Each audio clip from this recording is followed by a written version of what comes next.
ଚିଣ୍ଡା କୁଟରାଚୁଆଁ junior କଲେଜରେ ଗୁରୁବାର ଦିନ ଅଧ୍ୟକ୍ଷ ନୀଳାଞ୍ଚଳ ତିୱାରୀଙ୍କ ଅଧ୍ୟକ୍ଷତାରେ ଓଡ଼ିଶାର ପ୍ରଥମ ମୁଖ୍ୟମନ୍ତ୍ରୀ ଡକ୍ଟର ହରେକୃଷ୍ଣ ମହତାବଙ୍କ 125ତମ ଜନ୍ମଜୟନ୍ତୀ ପାଳିତ ହୋଇଯାଇଛି। ପ୍ରାରମ୍ଭରେ ଉପସ୍ଥିତ ଅତିଥିଗଣ ମହତାବଙ୍କ ଫଟୋଚିତ୍ରରେ ପୁଷ୍ପମାଲ୍ୟ ଓ ଦୀପ ପ୍ରଜ୍ୱଳନ କରିଥିଲେ।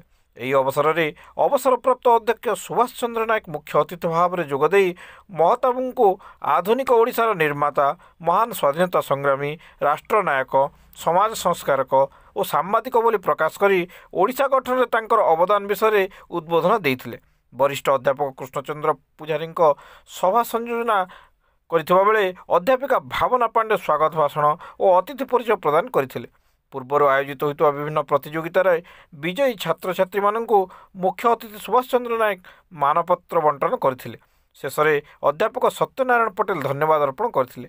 ଏହି ଅବସରରେ ଅଧ୍ୟାପକ ସୁଧୀର କୁମାର ନାୟକ, ଶିକ୍ଷା ଡେମୋନ୍ଷ୍ଟ୍ରେଟର ପ୍ରତିମା କୁମାରୀ ନାୟକ, ଡିଓ ସମୀର ରଞ୍ଜନ ନାୟକ, ଅଣଶିକ୍ଷକ ଜୟଦେବ ରାଉତ ଓ ଅସୀମ କୁମାର ପରୁଆ ପ୍ରମୁଖ ଉପସ୍ଥିତ ରହି ସଭାରେ ସହଯୋଗ କରିଥିଲେ। କଲେଜରେ ଉଭୟ ଏକାଦଶ ଓ ଦ୍ୱାଦଶ ଶ୍ରେଣୀର ଛାତ୍ରଛାତ୍ରୀମାନେ ଉପସ୍ଥିତ ଥିଲେ।